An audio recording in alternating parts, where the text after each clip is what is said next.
Église Céleste, c'est un honneur d'être parmi vous pour la première fois le soir. Alléluia. Mais vous saviez que j'étais au courant de tout ce qui se passait. Amen. Le direct.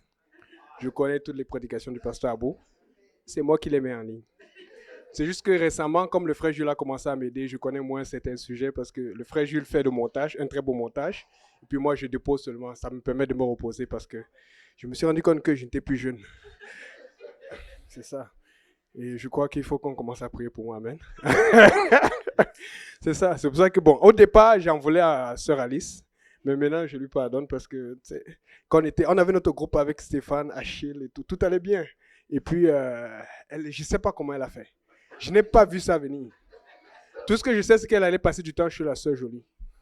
Et quand tu passes du temps chez la Sœur Jolie, tu es obligé de voir son mari, le pasteur Kaozi.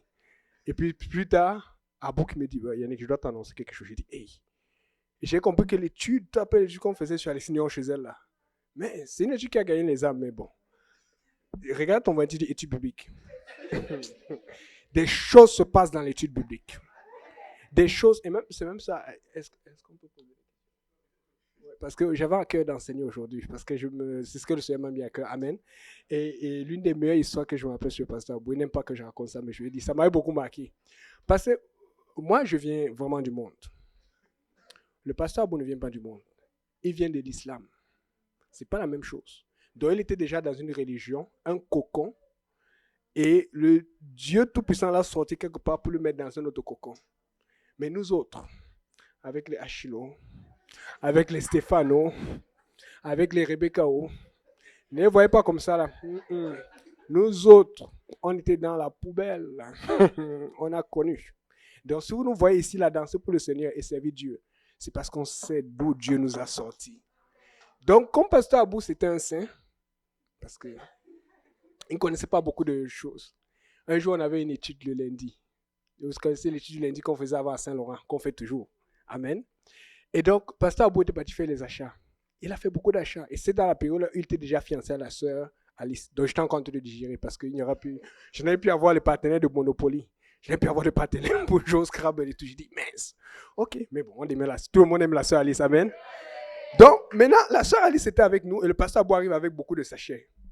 Il avait beaucoup. Tu sais, quand tu as fait les courses, là, tu as beaucoup de sachets. Et puis, il a un peu fait un peu froid là, tes doigts commencent à avoir des traces. Et donc, il voit sa fiancée, qui était sa fiancée depuis plusieurs semaines. Ça fait un moment qu'ils étaient fiancés. Amen. Et il dit, oh, salut, désolé, je ne peux pas te saluer parce qu'il avait beaucoup de sacs sur lui. Je l'ai regardé, je dis, Lucas, c'est normal.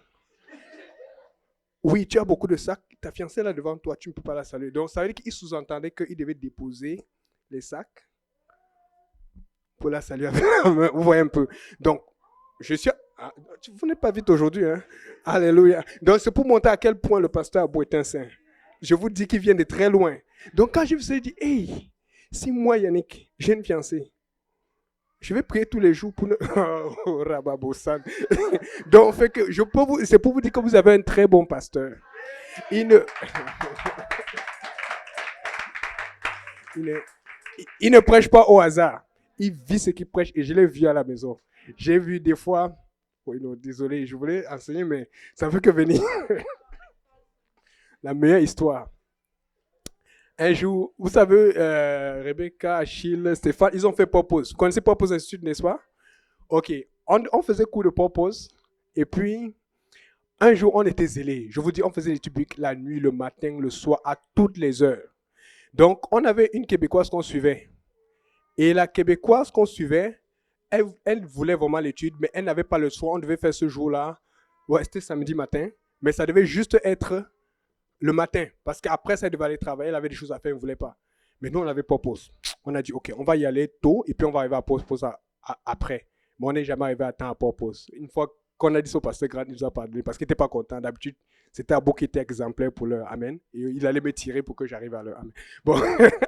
Maintenant, donc si tu arrives en retard au service ce dimanche-là, prie pour que. OK. Donc, là, maintenant, on arrive chez la sœur. On commence l'étude. Là, les questions commencent à fusiller. Il a fait beaucoup d'études. Et ça, c'est pour ça que c'est un bon enseignement. Un bon enseignant. Ce n'est pas au hasard. Et les questions commencent à fusiller. Et puis, je réponds. Et puis, Abou, en ce moment, frère Abou, donnait il y a des études, mais il y a certaines choses qui n'étaient pas encore habituées. Donc la soeur a commencé à poser des questions un peu plus directes parce qu'on a entrevu sur les affaires de copains-copines. Ah, Abou dit que oui, ma soeur, tu sais, il est intervenu aussi et tout ça. Là. La vie, on ne le fait pas comme ça. Il y a des gens qui n'ont pas besoin de savoir comment on fait dans la vie. Il faut que tu lui dises ce que la Bible dit. Et donc, elle a alors clarifié sa question. Elle dit, bon, écoutez, moi, je veux savoir, comment tu vas faire pour connaître ton mari si tu n'as pas goûté avant? Je ne vais jamais oublier la réaction du pasteur Abou. Ses yeux étaient comme des étincelles. Il dit, oh. C'est là où j'ai compris que cet homme-là, c'est un bon homme. C'est un homme qui est pur. Il a dit, la réaction qu'il a eue jusqu'aujourd'hui, je vois ça. C'est comme dans les films d'action. Là. C'est j'ai dit, ok, Seigneur, tu as quelqu'un qui n'est pas comme moi. Mais bon, le Seigneur, donc, on remercie notre pasteur. Amen. Alléluia, que Dieu vous bénisse. Amen. Donc, on va aller directement dans la Bible. Lisons chapitre Colossiens, chapitre 2, verset 8.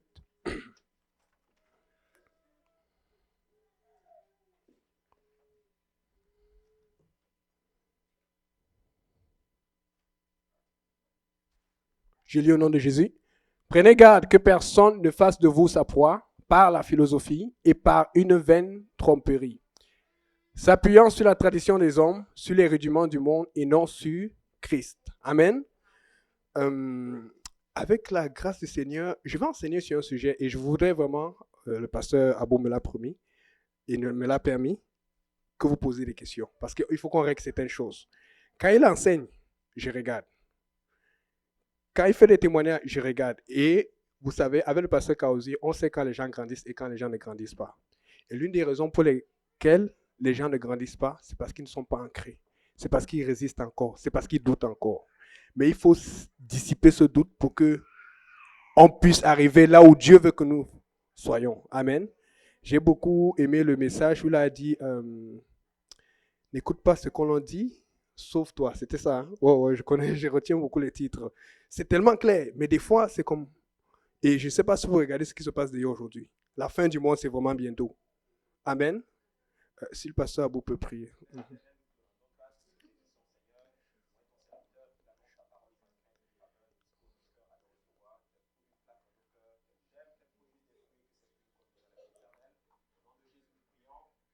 Amen. Vous pouvez vous asseoir. Alléluia. Je pensais juste à un truc que je voulais vous apporter. Ce n'était pas dans mes notes, mais est-ce que vous savez que le monde présentement, ils sont plus alertes sur la fin des temps que nous autres? Le monde sait que la fin du temps arrive. Beaucoup de gens savent. Il y a des gens qui doutent encore, mais il y a beaucoup plus de monde qui alerte et qui se prépare. Vous savez comment ils appellent ça? Ils appellent ça changement climatique ou réchauffement climatique. Regardez, je vais m'expliquer. Ils pensent que si on ne fait rien, la Terre va être détruite, n'est-ce pas? C'est pas ce que nous on pense. En fait, la Terre va être détruite parce que Dieu a dit qu'elle va être détruite. Mais ils sont en train de penser que si on arrive à faire quelque chose, la Terre ne va pas être détruite. Ah là, c'est différent. Donc, ils savent qu'il y a quelque chose qui se passe. Alors, qu'est-ce qu'ils commencent à dire? Ok, il faut arrêter de mal utiliser le plastique. Je ne suis pas contre. Je sais qu'il faut faire attention. Il faut faire le recyclage, il ne faut pas abuser. Il ne faut pas jeter n'importe quoi dans l'eau. Il faut bien gérer l'industrialisation. Mais ils mettent trop d'accent là-dessus pour que l'homme pense que ce qui va détruire la Terre, c'est son action, c'est son activité économique ou sa dépendance aux technologies. Alors que ce que la Bible dit, ce qui va détruire la terre, c'est quoi? C'est le péché. Ce qui fait que quand tu mets l'accent sur ce qu'il ne faut pas, tu vas penser que le péché est correct. Vous comprenez un peu? Et c'est pour ça que vous allez voir dans toutes les politiques, même quand tu travailles, quand tu fais quelque chose, quand tu fais référence à l'énergie verte, quand tu fais référence au réchauffement climatique, tout le monde est avec toi. Mais quand tu es climato-sceptique, les gens sont fâchés. Vous allez voir la plupart des gens qui sont climato-sceptiques, qui sont très puissants, on est très fâchés contre eux. Regardez Trump, par exemple, aux États-Unis, les conservateurs ici, regardez Boris Johnson en anglais. Vous allez voir la plupart des gens qui sont contre cette affaire des réchauffements climatiques. C'est comme si on veut seulement les cogner dessus. Donc, maintenant, n'allez pas dire qu'on a dit que le réchauffement climatique n'existe pas. Je suis seulement en train de vous dire que ouvrez les yeux. Le monde sait que la fin est en train d'approcher. Et vous avez vu les scandales qu'ils sont en train de faire. Ils vont fermer un pont, ils vont bloquer une route juste pour qu'on écoute leurs doléances. Mais nous qui avons celui qui est tout puissant, qui est plus fort que n'importe qui, on a peur d'agir. C'est maintenant qu'il faut se réveiller. Amen. Pour une fois, les témoins, je vois, avaient raison, réveillez-vous. Donc, c'est pour vous dire, j'avais une histoire, je ne sais pas si le pasteur vous se rappelle, mon ami qui était grand de taille, qui était venu une fois à la maison. J'avais un ami, quand on était dans le monde, il aimait ça. Mais quand je suis sorti, ça fait partie de ceux qui étaient comme affectés. Parce qu'il dit, Yannick, tu veux dire que tu ne fais plus rien? Je dis, non, tu ne fais plus rien, rien, rien. Parce que mes amis ont tué comme ça, ils ont été directs. Amen. Il y a un autre aussi que le Seigneur a sorti, c'est Stéphane. Ça, c'est un autre. Mais bon, on ne va pas sortir les témoignages ici parce que sa femme est pétée en ligne. Donc, il y a des choses qu'elle ne doit pas savoir. Si on coupe le direct, on va... Donc, fait que on le bombardait. Avec les questions, on me bombardait. Tu sais ce qu'ils viennent à la maison, on les invite, on essaie de les évangéliser. Mais ils ne venaient pas, ils fuyaient. Alors, un jour, c'est tombé que c'était là. Vous vous rappelez, c'était en 2012, quelque chose comme ça, là, il devait avoir la fin du monde. Nous, on ne croyait pas en ça. Exactement. Nous, on ne croyait pas en ça. Et donc, on faisait notre truc. Mais ce jour-là, c'est tombé qu'on avait fait une activité à la maison. Mais mon ami qui n'était pas venu depuis longtemps, il s'est pointé à la maison. Moi, je n'ai rien compris. Et c'est vraiment Dieu qui a fait cela. Parce que si j'avais ceux qui venaient à cause de la fin du monde, je l'aurais bombardé. Je lui ai dit, tu as peur maintenant, hein? Tu veux pas aller en enfer, c'est ça? Parce qu'avant, je grandissais aussi, je manquais de sagesse. Amen. Pardonnez-moi. Je pouvais t'envoyer en enfer 4 fois par jour. Donc, maintenant, il est arrivé, il a passé du temps. Mais je trouvais, il y a quelque chose dans ma tête qui disait, mais qu'est-ce qu'il fait ici là? Il était venu après la fuite, il ne voulait plus. Bon, on a fait des activités avec Frabou. On aimait bien ça, être avec Silvio et surtout Frère Achille. Parce que le seul qui jouait vraiment au piano avant, c'est Frère Achille. Achille nous tuait. S'il n'y avait pas de pianiste, on était mort. Achille nous a vraiment... Et donc, on a fait les trucs. Et puis après, il est parti. Mais un jour, quand c'était déjà passé, je suis dans la voiture, je me rappelle, et je regarde la date. Ma tête fait ça. Il fallait voir mon cri dans la voiture. J'ai dit non! Comment? J'ai compris qu'il avait tellement peur. Et ça tombait ce jour, il est venu à cause de cela. Les gens ont peur. Les gens ont peur, les gens sont à l'aise. Je vous dis, si vous regardez ce qui se passe, que ce soit à l'église Hochelaga, que ce soit à Saint-Jérôme, que ce soit à Saint-Laurent, les gens commencent à venir. Et maintenant, le problème, c'est que alors que les gens commencent à venir, toi, ta foi est en train de chavirer. Voilà pourquoi la Bible dit que quand le Seigneur reviendra, est-ce qu'il retrouvera la foi sur la terre? Est-ce que vous savez que c'est maintenant que nos familles viennent? Vos familles, c'est-à-dire, vous savez, n'allez pas dire que j'ai dit que c'est écrit dans la Bible. Mais ça, c'est un peu comme ça que le Seigneur m'a montré cela. Vous savez, des fois, quelqu'un, il va mourir pour Dieu. Pas nécessairement parce que il y a des gens qui ont vraiment la foi à Dieu.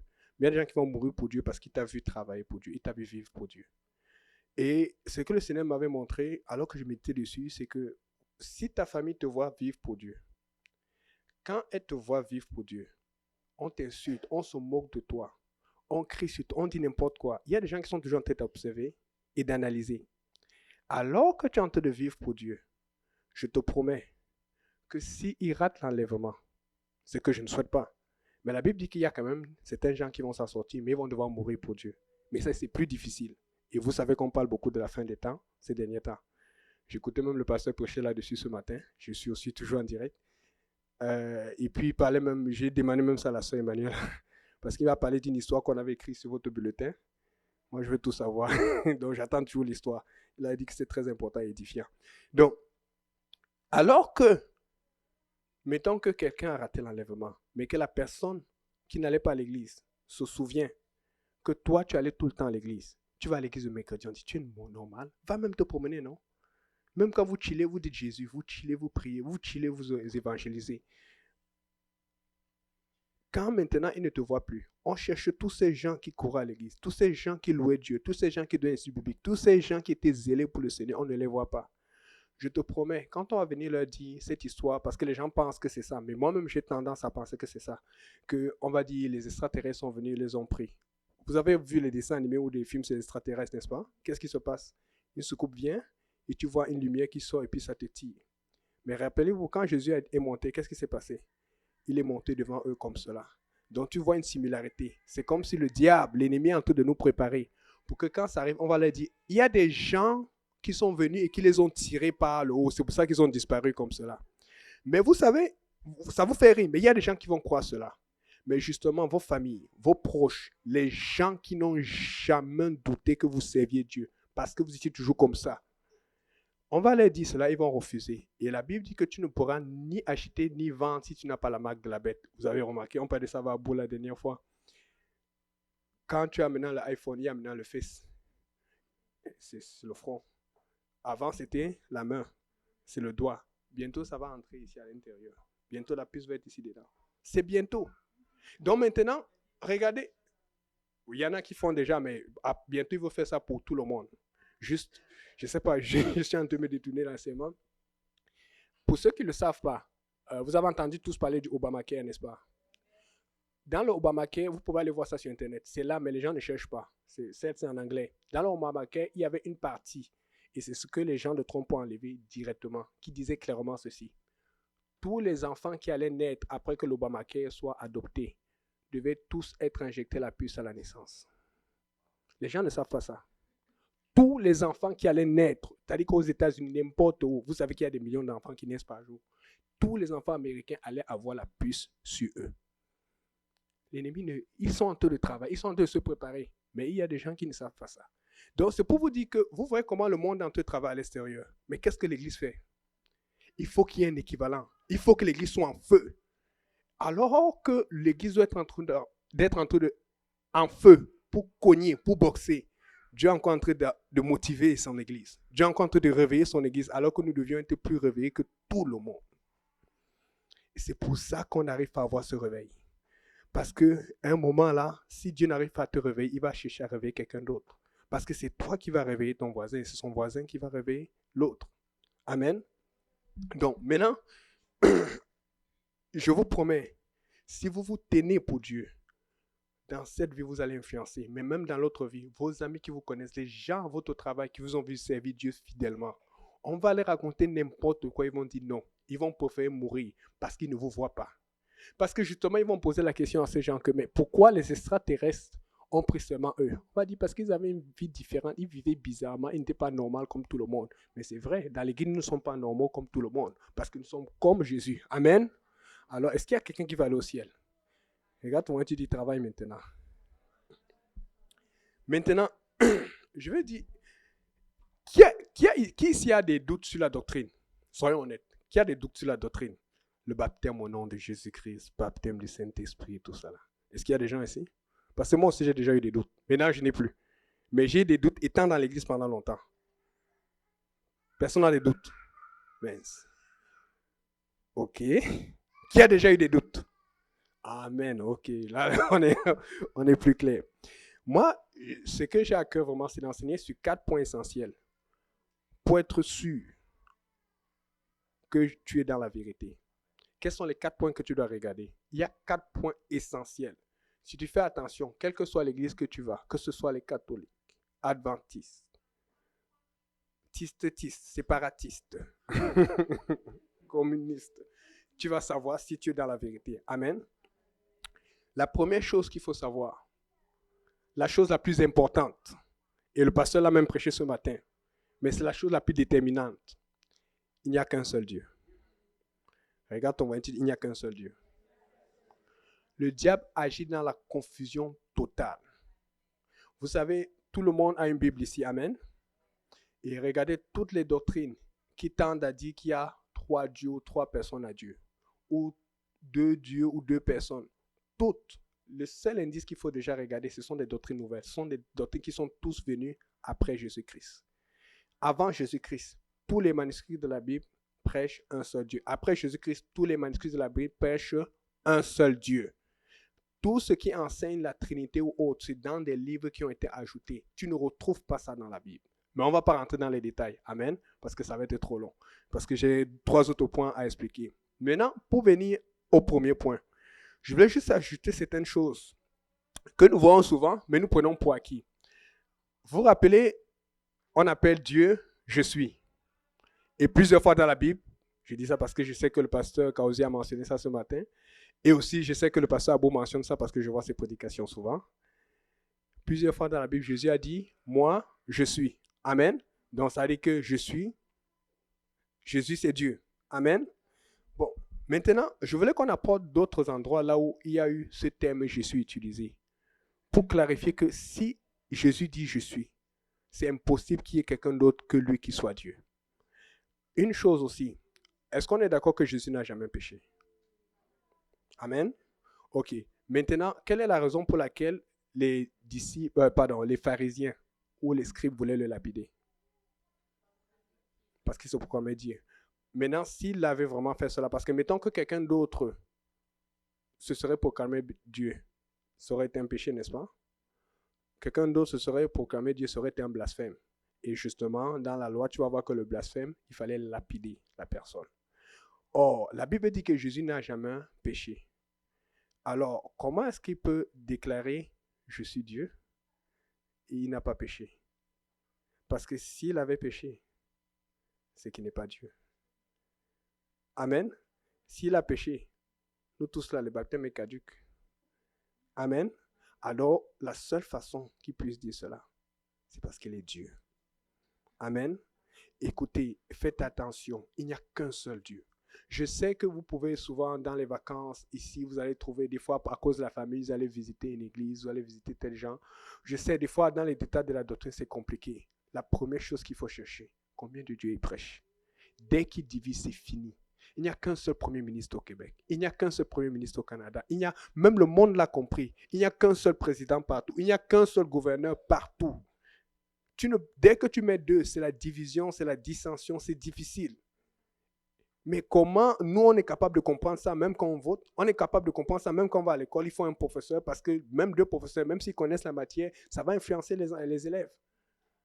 Et c'est pour ça qu'on a ce problème avec les hommes qui se marient avec des hommes et les femmes qui se marient avec des femmes parce que l'enfant ne se retrouve plus. Donc, allons lire un peu, lisons Jean 8, versets 53 à 58. Si quelqu'un là, il peut lire, comme ça, on va gagner du temps.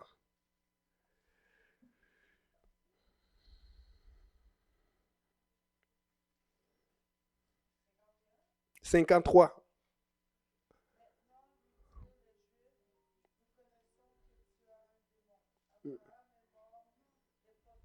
Ouais, continue. Ouais, c'est bon, continue, c'est bon.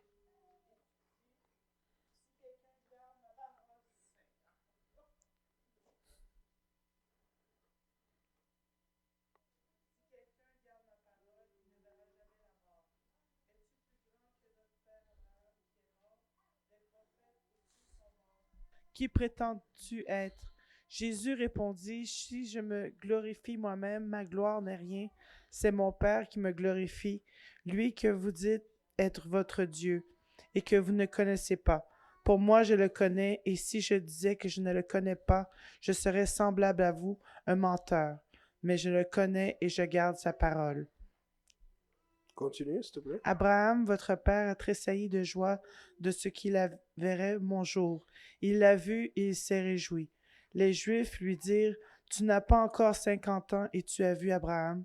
Jésus leur dit, en vérité, je vous le dis, avant qu'Abraham fût, je suis. Amen. Avant qu'Abraham fût, je suis. Et je pense que tout le monde parle un peu grec ici. Là. On vous a déjà appris que je suis là, c'est Igo Emi. Amen. Et puis, il y a autre chose que j'ai trouvé, je pense, il y a 3-4 semaines, qui appuie encore cela. Parce que le premier qui avait dit je suis, c'est Dieu. Il a dit dans l'Ancien Testament. Et plusieurs fois, il le répète. Et puis Jésus vient et il dit je suis. Écoutez, c'est la raison pour laquelle, si vous lisez par la suite, ils ont pris des pierres, ils ont voulu le tuer. Parce qu'ils ont compris. Parce qu'il vient de lui dire, tu n'as pas encore 50 ans. Tu te prends pour qui? Abraham, il a vécu longtemps. Parce qu'Abraham, c'est plus de 2000 ans en arrière. Et tu viens dire que tu es... Et il dit cela. Et ils ont compris que non, celui-ci là, il est en train de... Et c'est pour ça que souvent, certaines églises, par le zèle en sachant ou sans savoir pour Dieu, vont dire, il faut tuer ces gens-là. Ils pensent qu'ils connaissent trop Dieu. Les Jésus seulement. Même dans l'église, vous allez voir cela. Le but pour toi, ce n'est pas savoir ce que l'autre pense de toi. Qu'est-ce que Dieu pense de toi? Il faut que tu crois qu'il n'y a qu'un seul Dieu. Écoutez, je sais, vous savez, la croyance en un seul Dieu, c'est très important parce que ça va filtrer beaucoup d'églises. Ça va filtrer beaucoup de mauvaises doctrines. Des fois, tu vas commencer à aller dans une église et regarder d'abord qu'est-ce que le pasteur prêche, comment il va, comment est sa femme, qu'est-ce qu'il tue, c'est quoi ses enfants, ou qu'est-ce qu'il mange, est-ce qu'il parle du sabbat ou non. Commence par la croyance sur l'identité de Dieu. Ça, c'est la meilleure chose à faire. Ça va, parce que c'est comme, ça va même te faire peur parce que c'est comme, tu vas directement, ça va baisser beaucoup d'églises directement, parce que la Trinité est tellement répandue, ou la dualité. Un seul Dieu. Amen. Maintenant, regardez, il y avait une histoire d'un, je vais donner deux passages, et puis on va finir avec, on va passer au deuxième point. Lisons Jean 9, versets 7 à 10. Celui-là, je vais lire, et il lui dit, va et lave-toi au réservoir de Siloé, nom qui signifie envoyé. Il alla et se lava, et s'en retourna en voyant clair. Ses voisins et ceux qui auparavant l'avaient connu, comme un mendiant, disaient, n'est-ce pas là celui qui était assis et qui mendiait? Les uns disaient, c'est lui. D'autres disaient, non, mais il lui ressemble. Et lui-même, il disait, c'est moi. Amen. Et ici, on parle du... Vous voyez, je prends les versets courts parce que sinon, on ne va pas finir. On parle de l'aveugle, si vous connaissez l'histoire, l'aveugle que Jésus avait guéri. Amen. Quand il avait guéri, il était content, il est parti raconter partout. Et les gens ont commencé à voir, on a témoigné, on dit, mais c'est pas l'aveugle qui était là-bas. Et puis les gens disent non, c'est pas lui, d'autres disent c'est lui, d'autres, et lui-même il est venu dire c'est moi. Maintenant, le point que je vais apporter, le mot c'est moi là, c'est la même chose que Igo Emi. Vous pouvez regarder, je vous dis, notez le verset. Allez, la Bible, vous n'avez pas seulement la Bible en ligne aujourd'hui, avec la technologie, vous avez même les manuscrits en ligne aujourd'hui.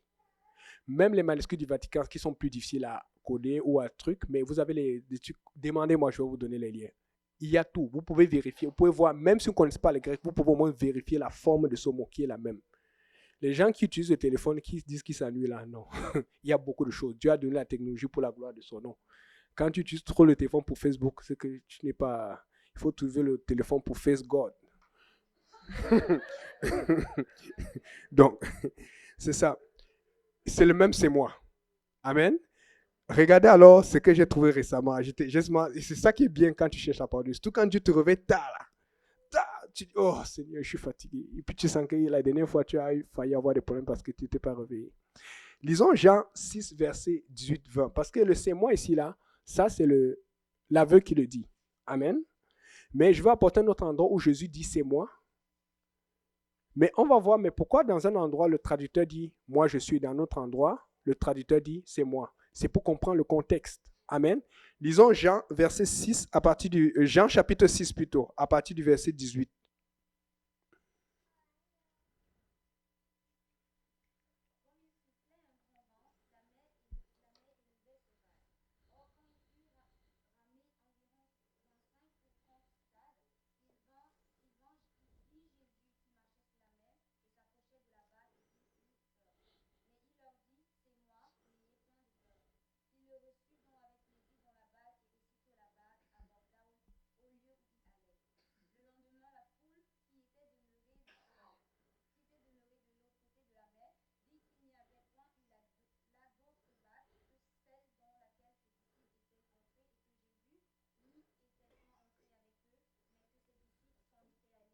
Ok, c'est bon. Donc, vous avez vu tout à l'heure quand Jésus a répondu, quand ils avaient peur, qu'est-ce que Jésus a dit? C'est moi. Je vous notez ce verset, allez regarder la traduction. Vous pouvez même avoir ça dans ton Bible. Vous allez voir, il y a des versions, tu peux avoir les versions d'Abi, version telle, version semeur, et puis tu peux avoir la version en grec. Tu vas voir que c'est le même Igo Emi qui écrit. Donc, quand Jésus dit c'est moi avec les Juifs, il est en train de dire c'est moi Dieu. Mais il veut qu'ils comprennent. Il n'y a qu'un seul Dieu. Regarde ton moment, tu dis qu'il n'y a qu'un seul Dieu. Amen. Il n'y a qu'un seul Dieu. Ok. Deuxième point. Il faut que tu regardes à quelqu'un qui prêche la vérité et a son témoignage. Ou pour dire différemment, tu as besoin d'un leader.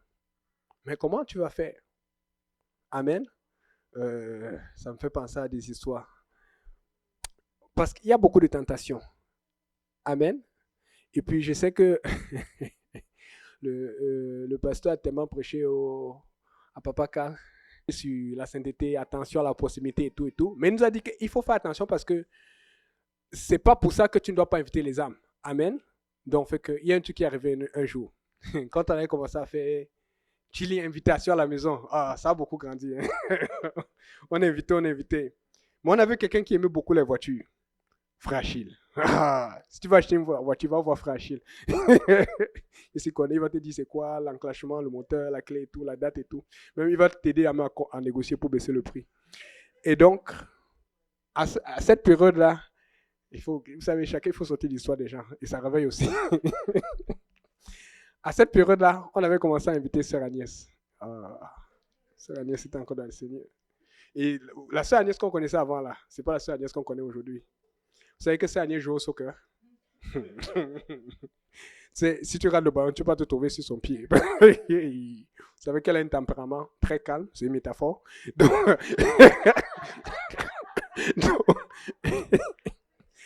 alors, on a commencé on est venu, on avait déjà pris, on avait bloqué tout ce qui était, on avait mis nos sites internet, les vidéos, tout. On savait comment on faisait, on avait notre plan. Tu vois un peu. Mais la sœur Agnès, elle était directe. Elle posait des questions. Ça, c'est frère qui veut me dire après. Et la sœur Agnès, dans la voiture, dit, qu'est-ce qu'on va faire là-bas? Ah, bon, on va adorer, on va parler. Puisqu'on avait beaucoup de jeux, on va jouer, on va passer du temps et tout. Elle dit, ok. Mais elle n'est pas tranquille. Oui, et puis on va faire comment et tout ça là. Ok, et c'est quel genre de musique? Achille qui tourne. C'est quel genre de musique?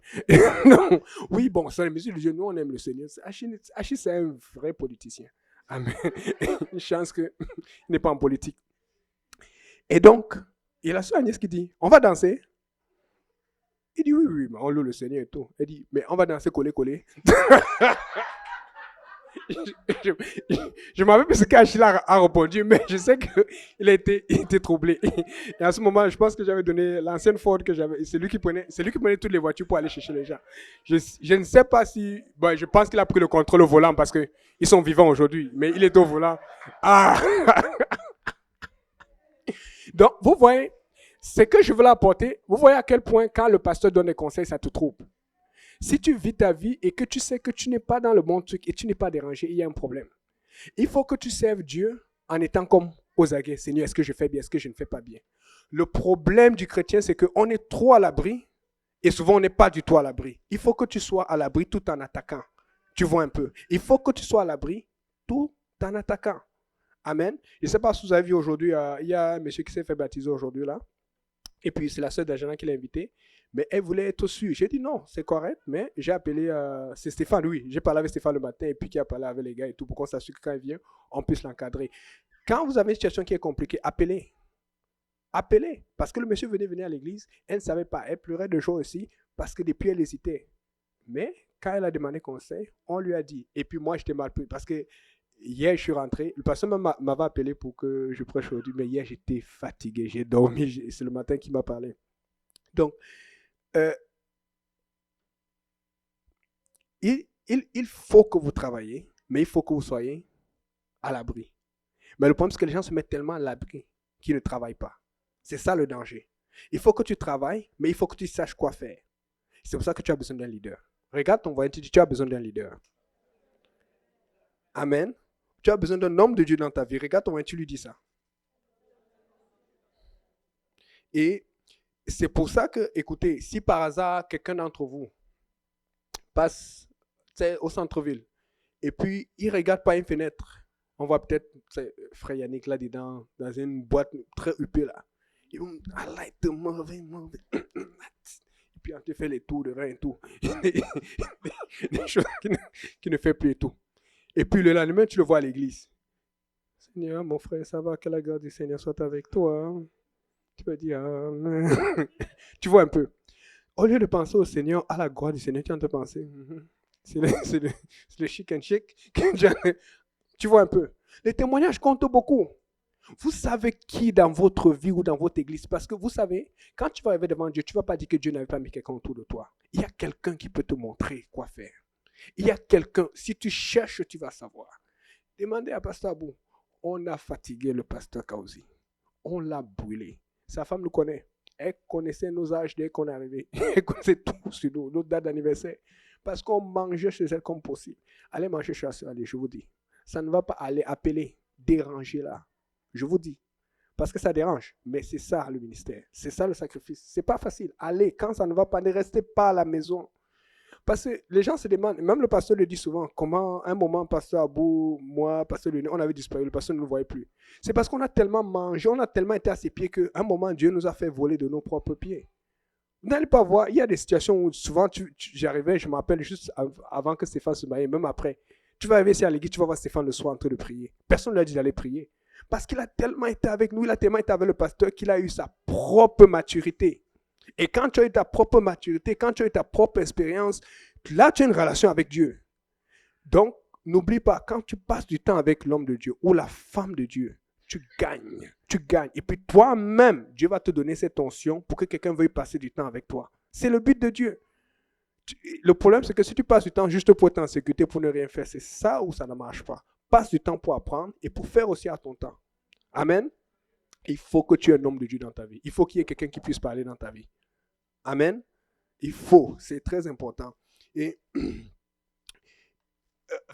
regardez un peu. On va regarder la troisième chose qui est importante. Et n'oubliez pas, s'il y a des questions, vous pouvez m'arrêter. Parce qu'il y a souvent beaucoup de questions là-dessus. La troisième chose, c'est la prière. Je les ai vraiment mis par ordre parce que c'est vraiment ce que le Seigneur m'a mis à cœur pour aider quelqu'un qui est dans le doute. C'est la prière. Si tu ne pries pas, tu es mort. Moi, c'est pas pour moi, j'ai mangé. À chaque fin de mois, on ne fait jeûne et prière. Il faut que je dise les autres, je n'aime pas ça. J'aime prier peut-être parce que j'ai pour l'habitude de prier, mais je n'aime pas jeûner. Puis je dis tout haut ce que les gens pensent, tout bas. Vous n'aimez pas jeûner aussi, mais je sais que je dois jeûner. Alors je m'arrange, j'anticipe. Parce que quand tu dis qu'on va jeûner, c'est bon le jeûne, non, le jeûne n'est pas bon. Je n'aime pas ça, c'est dur, mais c'est utile. Maintenant, vous savez, la prière, c'est la nourriture spirituelle. Il y a des gens qui ont mangé. Nous, il y a beaucoup plus d'Africains ou d'Haïtiens ici. Je suis que 90% des gens ont mangé le riz aujourd'hui. Amen. Il y a des gens qui ont mangé les patates d'hier ou autre chose. Chaque jour, on a pensé à manger à l'heure de manger. Ok, ça c'est notre anecdote. Quand tu mets beaucoup de vidéos, tu apprends des choses. Donc là, c'était la fraternité. Les fraternités de début d'année là. Et les fraternités de début d'année, ils commencent à faire des engagements. Donc je tente d'écouter pour pouvoir mettre un titre, la vidéo du frère Roll, quand il prêchait à Saint-Jérôme. Là, j'ai appris quelque chose. C'est vraiment amusant. Là, ils avaient décidé de ne plus manger de riz. Lui et sa femme, la sœur Avia.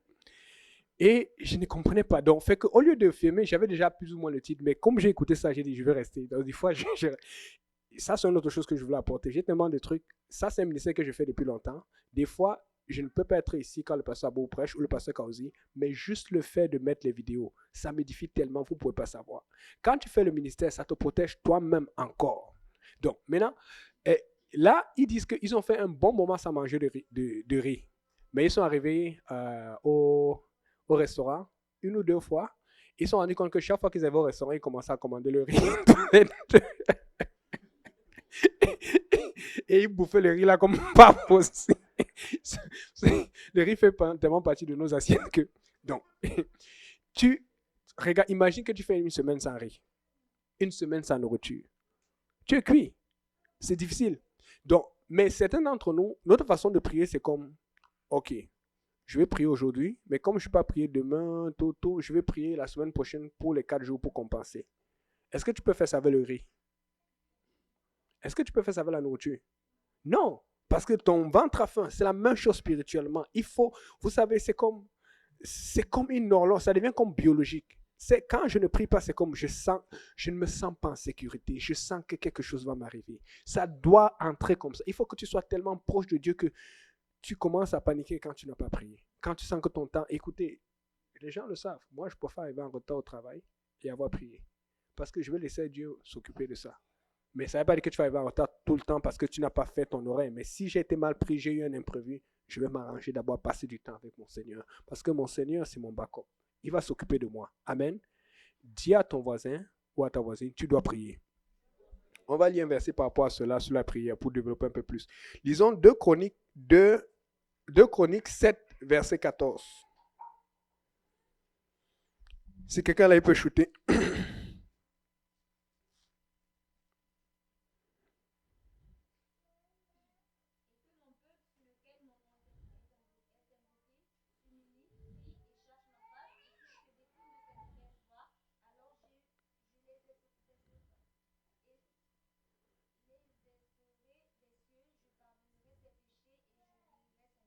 Amen. Ça, c'est un verset que nous tous nous connaissons. Amen. Mais vous savez, il y a une dimension encore plus profonde dans ce verset. Regardez. Et ce que j'aime sur ce verset, c'est que Dieu donne même l'ordre dans lequel tu vas l'approcher. La première chose qu'il dit, c'est quoi? Si mon peuple s'humilie. L'humilité, c'est très important. Dans l'humilité, vous savez quelque chose qui humilie? Le jeûne. Vous savez, des fois, je vais faire quelque chose, je ne suis pas sûr. Ah, je dis, ah, le pasteur, oh, tel va dire, oh, tel frère, oh, tel. Vous savez, la meilleure façon, quand je vais être sûr que Dieu me parle, je continue de prier, mais je jeûne. Voilà pourquoi la Bible, plusieurs endroits, Jésus parle de jeûner et prier, pas seulement de prier ou pas seulement de jeûner, parce que les deux vont ensemble. Il faut jeûner. Le jeûne humilie beaucoup, parce que tu sais, des fois, tu jeûnes. Est-ce que tu sais que quand tu jeûnes des fois, tu n'as même pas la force de prier? Tu es tellement faible que tu dis, ouais, Seigneur. Parce que là, quand tu cherches vraiment Dieu, tu vas chercher Dieu de tout ton cœur. Tu ne vas pas niaiser quand tu as faim, quand ton ventre est en train de bouger là. Je suis en train de vous donner les avantages. C'est à ce point que quand je cherche la face de Dieu, je vais le faire pas parce que ça me tente de le faire, mais parce que je sais que c'est comme ça que ça marche. Quand tu sais que quelque chose fonctionne, quand tu sais que c'est le bus 185 qui t'amène au métro, tu prends le bus 185. Tu prends le mauvais bus, tu vas aller loin. C'est comme ça. Tu n'as pas, à moins que tu appelles la STM, mais la STM, le temps qu'ils font un programme, un truc, un rapport pour dire que tel bus devait être changé, ça peut prendre 1 an. Tu ne vas pas aller prendre l'autobus. Amen. Mais en attendant, tu prends le service qu'il y a. Le service qu'il y a pour commencer la prière, c'est l'humilité. Maintenant, dans l'humilité, il n'y a pas que le jeûne.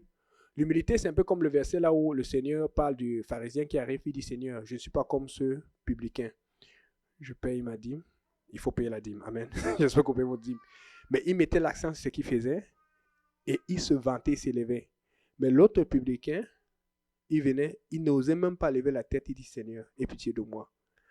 Ça, c'est l'attitude d'avoir dans quand tu veux prier. Pourquoi je dis ça?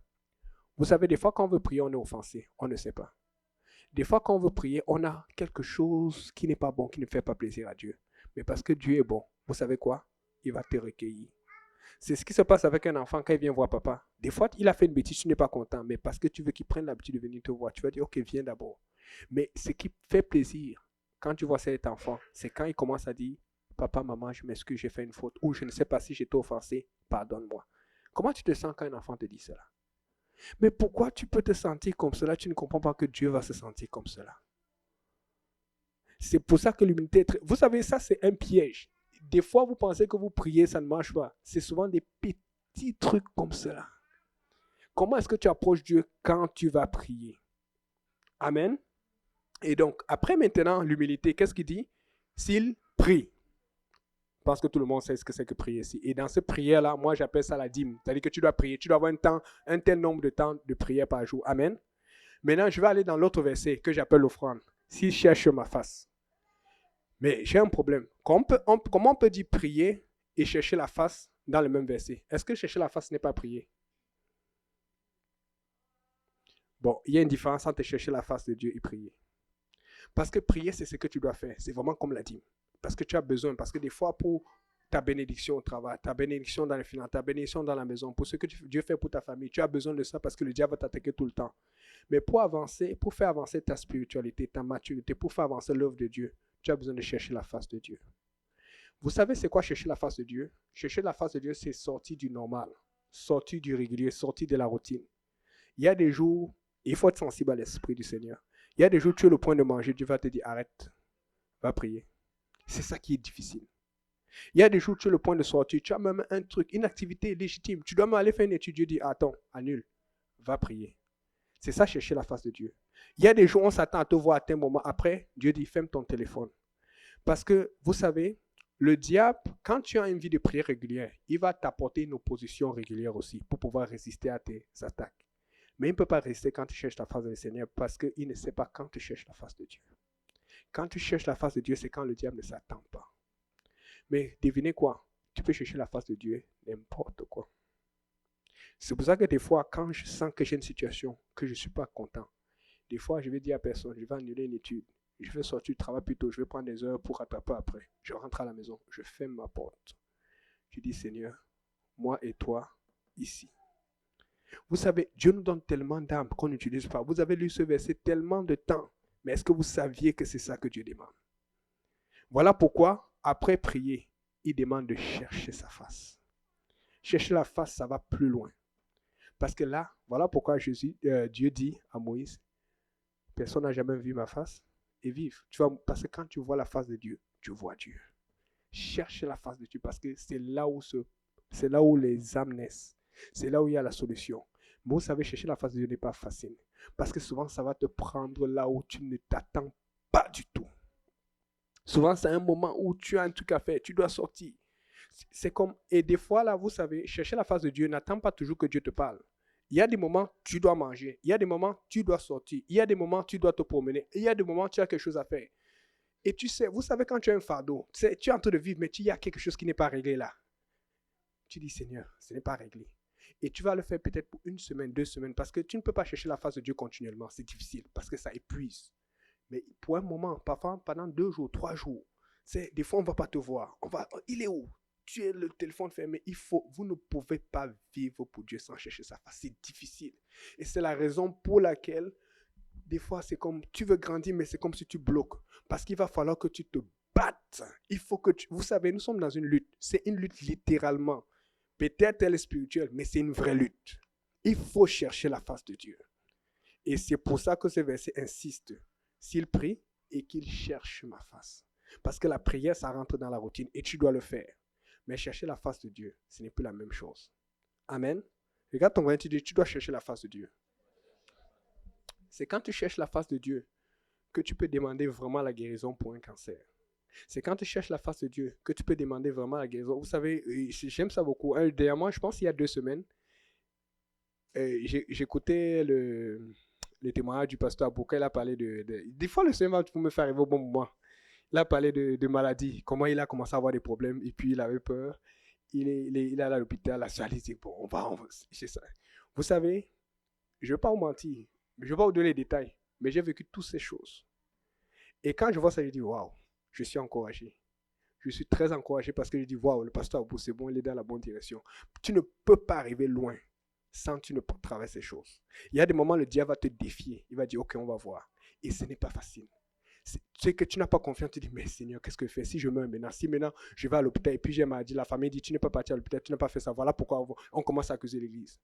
Tu ne peux pas vivre pour Dieu sans traverser ces choses. Peut-être je ne parle pas, mais j'ai traversé toutes ces choses. Et parfois même d'une façon que si vous saviez, vous allez dire non, comment il a fait? Ça prend de chercher la face de Dieu. Parce que quand tu es dans la présence de Dieu, tu es garanti que tu es en confiance. Et c'est pour ça que des fois, Dieu va faire ça pour que tu sois plus proche de lui. Parce que des fois, tu t'éloignes de lui sans savoir. Tu pries comme tu pries, mais tu n'es pas aussi proche de Dieu que Dieu le veut. Tu dois chercher la face de Dieu. Amen. Très important. Maintenant, regardez. La Bible dit après ça, il dit, et s'il se détourne de ses voies. Vous n'avez pas remarqué que d'habitude, quand tu veux prier Dieu, tu essaies d'arrêter de faire quelque chose que tu faisais de mal. Tu essaies de, ok, tu changes et tout. Mais ce n'est pas ça que Dieu dit. Dieu dit, tu t'humilies, tu pries, tu cherches ta face et tu te détournes de tes voies. Il dit ça à la fin. Tu sais pourquoi? Parce que quand tu pries au départ, c'est sûr, il y a des choses que tu vas penser que c'était correct. Mais quand tu vas chercher la face de Dieu, ce qui était correct va devenir incorrect. Voilà pourquoi il met si c'est détourne de ses voies à la fin. Regarde ton voisin, tu dis, tu dois chercher la face de Dieu. Le dernier point, et pas le moindre, l'engagement spirituel. Vous savez, l'engagement spirituel, c'est pour tout le monde. Maintenant, tout le monde ne peut pas tout faire.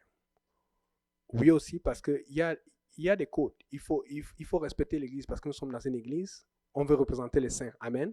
Donc, si tu veux chanter, il y a des choses que tu dois faire. Il y a un temps que tu dois attendre. Si tu veux jouer au piano, il y a des choses que tu dois faire. Il y a un temps que tu dois attendre. Amen. Mais il y a toujours quelque chose que tu peux faire pour le Seigneur.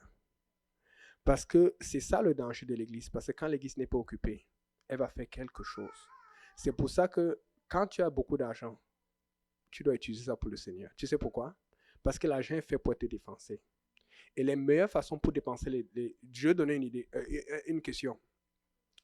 Et arrêtons le truc arrêtez de me dire que je vais donner à l'église. Si quelqu'un a $1 million là maintenant, mettons, tu as donné ce que Dieu t'a mis à donner à l'église, qu'est-ce que tu vas faire? Tu vas faire quoi si tu as $1 million là maintenant? Hein? Ouais, laissons l'église de côté. Maintenant, on a réglé l'église. Je vais dire, pour toi-même, qu'est-ce que tu vas faire pour toi-même? Quelqu'un? Payer les dettes de garder tes enfants. Ok, toi?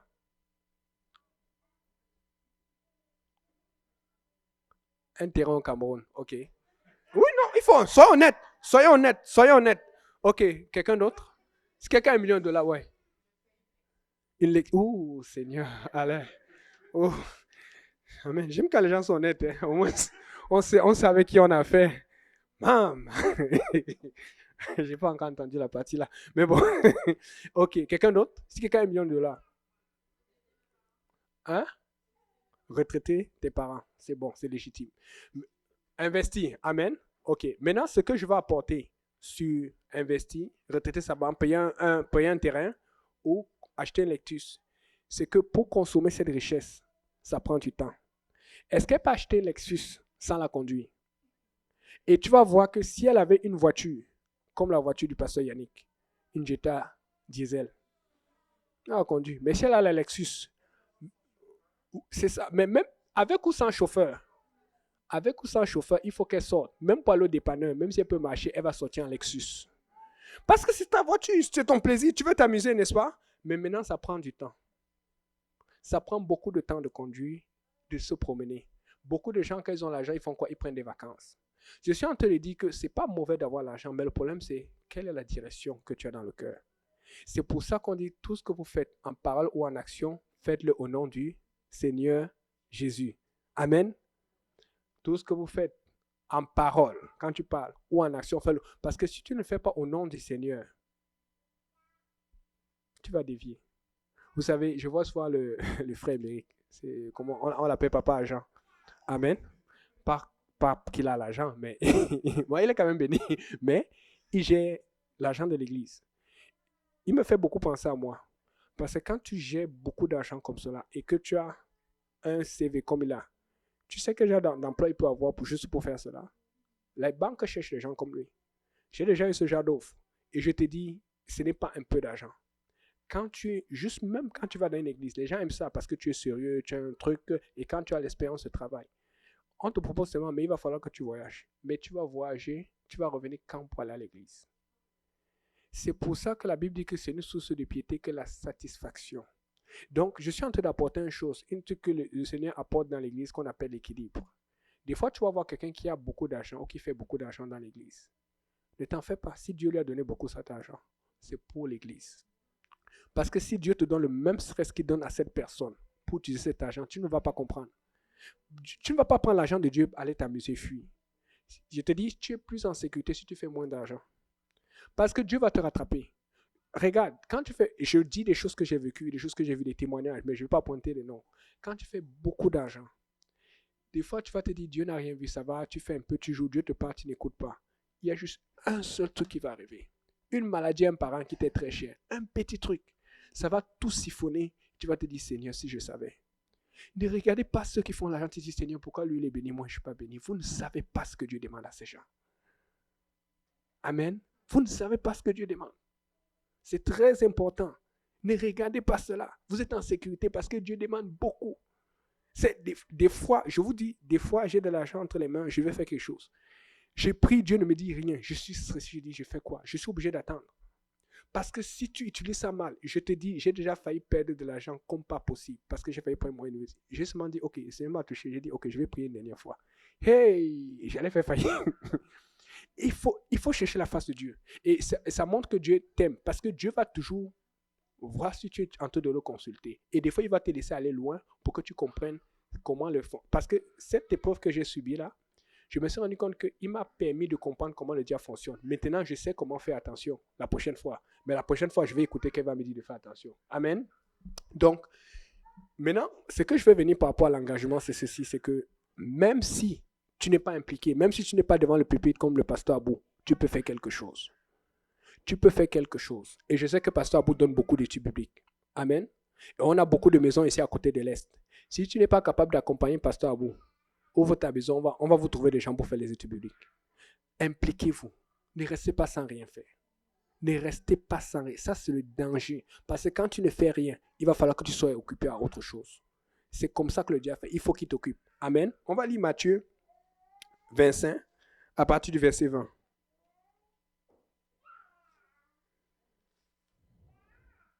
Si quelqu'un là, il peut shooter.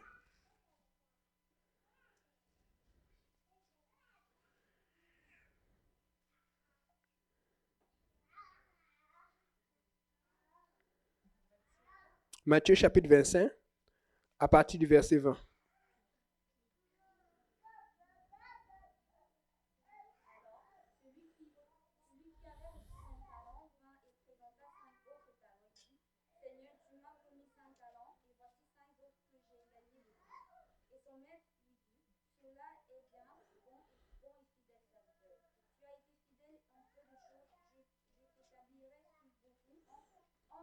Demeure de ton Seigneur. Merci. Et celui qui avait reçu 2 talents vint et dit, Seigneur, tu m'as remis 2 talents, et voici 2 autres que j'ai gagnés de plus. Continue. Et son maître lui dit, cela est bien, bon et fidèle serviteur. Tu as été fidèle en peu de choses, je t'établirai sur beaucoup. Entre dans la joie de ton Seigneur. Mais celui qui n'avait reçu qu'un talent vint et dit, Seigneur, je savais que tu es un homme dur, qui moissonne où tu n'as pas semé et qui recueille où tu n'as pas répandu. C'est pourquoi, te craignant, je suis allé et j'ai caché ton talent dans la terre. Voici, tu as ce qui est à toi. Et son maître lui répondit, méchant et paresseux serviteur, tu savais que je moissonne où je n'ai pas semé et que je recueille où je n'ai pas répandu. Il te fallait donc donner mon argent au banquier et à mon retour, j'aurai retiré ce qui est à moi avec l'intérêt. Ôtez-lui donc le talent et le donnez à celui qui a les 10 talents. Car à celui qui a, on donnera et il aura encore davantage, mais celui qui n'a pas, on ôtera même ce qu'il a. Jetez donc le serviteur inutile dans les ténèbres de dehors. Là seront les pleurs et les grincements de dents. Or, quand le Fils de l'homme viendra dans sa gloire avec tous les saints anges, alors il s'assiera sur le trône de sa gloire.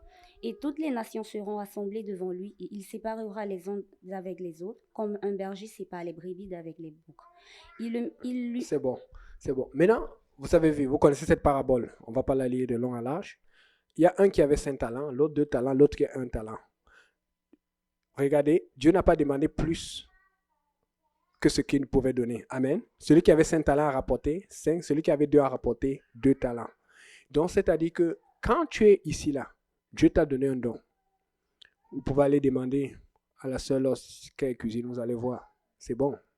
Riz collé, riz jonjon, kalalou, sop jumeau, tout. Il y a beaucoup. Il y a la sœur Bibiane. Il y a beaucoup de gens ici, là. Sœur Loretta, oh Seigneur. Elle fait même, si tu dis que tu veux perdre le poids, va à sœur Loretta, elle va te faire du zucchini. C'est le gâteau sans gras, avec les herbes. Mais la première fois que j'ai vu ça, elle dit que je ne prends pas ça. Maintenant, depuis que j'essaie de manger bien là, maintenant je cherche le zucchini. Comme pas possible. Donc, il y a des gens qui ont des talents. Des fois, on pense que talent, c'est prendre le micro, tu commences à prêcher, tu fais des oh, tu dis waouh, tu es bon. Non. Talent, c'est cuisiner. Talent, c'est accompagner les gens. Talent, c'est conduire. Amen. Et puis maintenant, ce qui se passe, c'est que Dieu voulait alors savoir de tous les talents que je t'ai donnés, qu'est-ce que tu as fait de cela? Qu'est-ce que tu fais du talent que Dieu te donne aujourd'hui? Il y a des gens qui sont bons pour parler, pour inviter les gens à l'église. Qu'est-ce que tu fais du talent que Dieu te donne? Et c'est la raison pour laquelle le dernier, celui qui avait un talent, et bizarrement, peut-être c'est pour ça que Dieu lui a donné un talent, parce qu'il avait peur qu'il ne fasse rien. Parce que tu ne peux pas ne rien faire. Amen. Le dernier a eu un problème parce que Dieu lui a dit, ok, je comprends ce que tu as dit, mais tu aurais pu mettre à la banque. Quand tu mets ton argent à la banque, c'est pourquoi? C'est pour que ce soit bien gardé. Parce que quand tu ne mets pas ton argent à la banque, tu vas le dépenser, tu ne vas rien faire. Et tu ne vas pas produire. Maintenant, en général, quand tu mets l'argent à la banque et que tu gardes longtemps, la banque produit des intérêts.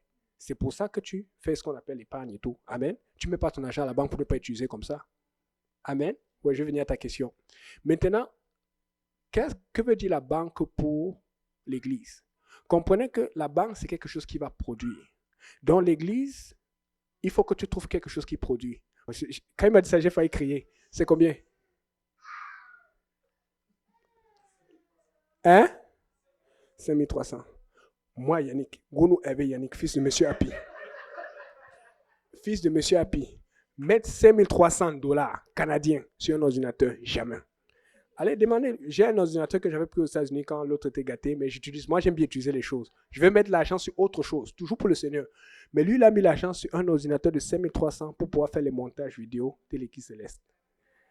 Et là, je vous dis, là où est ton trésor, là sera ton cœur. Moi, je ne sais pas, et je ne dis pas que c'est mauvais, mais j'ai tellement de choses que je veux faire pour le Seigneur. C'est cet esprit que Dieu veut. Parce que déjà, ça te garde, parce que tu te sens utile pour le Seigneur. Des fois, tu te dis quel talent. Il y a des choses que tu peux faire pour une soeur, pour un frère. Tu peux l'accompagner au métro, tu peux lui payer un taxi pour t'assurer qu'il soit... Tu peux faire des choses. Il y a beaucoup de choses qu'on peut faire. Il y a beaucoup. Et c'est pour ça que je dis, si tu fais ces 4 choses, il n'y a qu'un seul Dieu. Et tu regardes à quelqu'un qui est un leader, et tu pries, tu cherches la face du Seigneur et tu t'engages. L'engagement spirituel peut commencer le jour où tu rentres à l'église. Il y a des petits trucs. Écoutez, avant, on me disait ça que non, quand tu es nouveau, il faut faire attention. Non, non, moi je ne crois plus ça. Maintenant, je prêche que quand tu es nouveau, marche avec quelqu'un. Marche avec quelqu'un de bon. Essaie de voir ce qu'il fait, imite. Parce que le diable, il ne s'ennuie pas. Il va tout faire pour attracher les nouveaux. Marche avec quelqu'un. Va. Vous savez, il y a tellement de ministères. Allez voir le frère Jules, il y a tellement de vidéos. Je dis ça parce qu'il y a des vidéos qui me doivent, qui ne m'ont pas encore donné. Donc ça veut dire qu'il a besoin d'aide. Il a besoin d'aide. Moi, pareil, j'ai besoin d'aide parce que depuis qu'il fait ça, ça m'aide. Ça me permet de faire autre chose. C'est pas facile. Il y a besoin, et je sais, une église ne peut pas grandir sans études bibliques. Donc, vous allez voir Frère Achille, vous allez voir Pasteur Abou, ils ont les études bibliques. Accompagnez-les. Juste être présent, c'est une notion de plus. Parce que c'est ton temps que tu investis dans le Seigneur. Amen. C'était quoi ta question? J'aimerais savoir c'est quoi la différence entre un don et un talent. Un don et un talent. Wow. Ça, c'est une bonne question. C'est quoi la différence entre un don et un talent? Je pense que je vais lancer le pasteur Abou cette question. J'ai jamais eu cette question-là. En passant, moi, je ne connais pas tout. Hein. Bon, moi, moi, je me dis que le talent, c'est naturel. C'est Dieu qui le donne naturellement. Amen. Oui. Parce que moi, quand on parle de... C'est ça. Moi, quand on parle de don, moi, je pense plus au don de l'esprit. Tu vois un peu. Donc, fait que quand on dit que quelqu'un a le don de... Moi, je n'aime pas utiliser ça pour dire il a le don, par exemple, de cuisiner. Moi, je veux dire qu'il a le talent de cuisiner. Dans ce sens. OK? Parce que moi, j'aimerais garder le mot don pour quand il a le don, par exemple, de prophétie. Il a le don de connaissance. Tu vois un peu. Maintenant, on peut dire... Moi, je pense que tu peux confondre don et talent quand tu parles du monde ou du physique ou tu sors du spirituel. Mais quand tu parles du spirituel, tu dois dire don. C'est comme ça que je vois les choses. Tu vois, je vais venir. Mais si c'est hors du spirituel, moi, je vais égaler talent et don. Parce que don, c'est une aptitude de faire quelque chose qui est facile pour toi. Talent, c'est la même chose. Amen. Parce que si on commence à différencier, mais on va entrer dans les trucs de Molière, le français, quelle est la truc, la versification, et puis, est-ce que c'est la litote, est-ce que c'est... Ça va. Moi, honnêtement, je vois ça sincèrement la même chose. Mais par contre, quand on rentre dans le spirituel, pour ceux qui n'ont pas encore reçu le Saint-Esprit, tout le monde a reçu le Saint-Esprit ici, n'est-ce pas? Avec l'évidence de parler en langue. Ça, on appelle ça le don du Saint-Esprit. Et maintenant, quand tu as le Saint-Esprit, il y a ce qu'on appelle les dons de l'Esprit. Les dons de l'Esprit viennent avec le Saint-Esprit. Tu ne peux pas avoir l'Esprit sans avoir. Tu ne peux pas avoir le don sans avoir l'Esprit qui donne le don. Amen. Maintenant, vous allez me dire, il y a des gens qui ont le don de guérir dans mon pays. Laissez ça, ça c'est pour eux. Nous, on parle de l'Église. Dans l'Église, il y a une façon et un format. Le format, c'est le don du Saint-Esprit et puis le don de l'Esprit. Amen. Ne cherchez pas les gens que, après tu vas aller chercher au ciel, tu ne vas pas les voir. Tu ne sais pas ce qui est arrivé. Ne prenez pas, ne cherchez, on ne va pas prendre des mauvais exemples. On prend trop de risques parce qu'on a vu quelqu'un faire quelque chose que ça veut dire, que ça veut rien dire. Si je le vois parler en langue, il a reçu le Saint-Esprit. Un point, un trait. Si tu n'as pas le Saint-Esprit, tu as besoin du Saint-Esprit aujourd'hui. Il y a trop de faux enseignements d'ailleurs. Amen. Donc, honnêtement, sur le point, si on sort du côté don de l'esprit, moi, je pense qu'un talent, c'est un don parce que c'est une aptitude que tu as par rapport aux autres ou une facilité à faire des choses que les gens n'ont pas. Comme Pasteur Abou, il est bon au soccer. Fais attention, quand tu es devant lui, tu ne vas pas approcher n'importe comment parce qu'il peut te dribbler.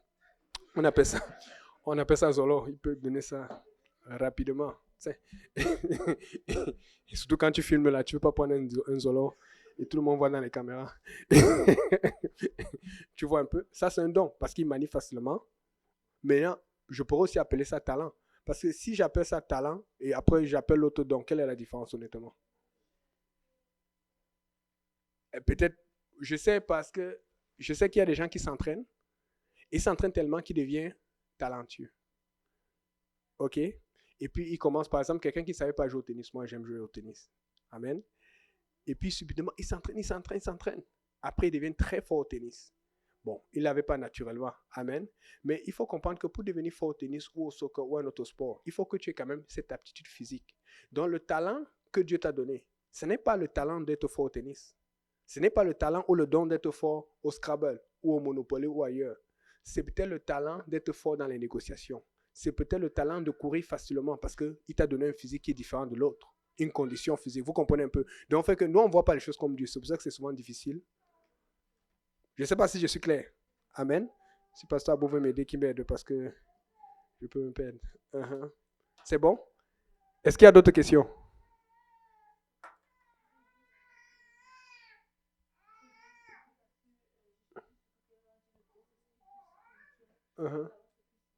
Ah, ok. Amen. Gloire à Dieu. Elle a regardé sur Google. Il y a des gens qui sont connectés à Internet ici, là. Mais dans le bon sens. Amen. Elle a regardé pour regarder les bonnes choses. Après, elle n'a pas regardé des vidéos, des photos. Donc, elle a dit que sur Google, ça disait que le talent, c'est inné, le don, c'est spirituel. Amen. Gloire à Dieu. Là, je parais bien parce que j'aurais pu mal répondre. C'est vrai, c'est la première fois que j'ai cette question. C'est pour ça que c'est bien les études bibliques. Tu as des questions que tu n'as jamais reçues. J'ai jamais reçu ce genre de questions. J'en ai eu beaucoup sur les talents, mais pas comparaison don talent. Amen. Regardez votre voisin et dites, il n'y a qu'un seul Dieu. Regarde ton voisin et dis, regarde à quelqu'un qui va être ton leader. Regarde ton voisin ou ta voisine et dis, cherche la face de Dieu. Et puis pour finir, regarde ton voisin, ta voisine et dis, engage-toi dans un ministère. Donc si le pasteur Abou peut revenir, que Dieu vous bénisse. Merci.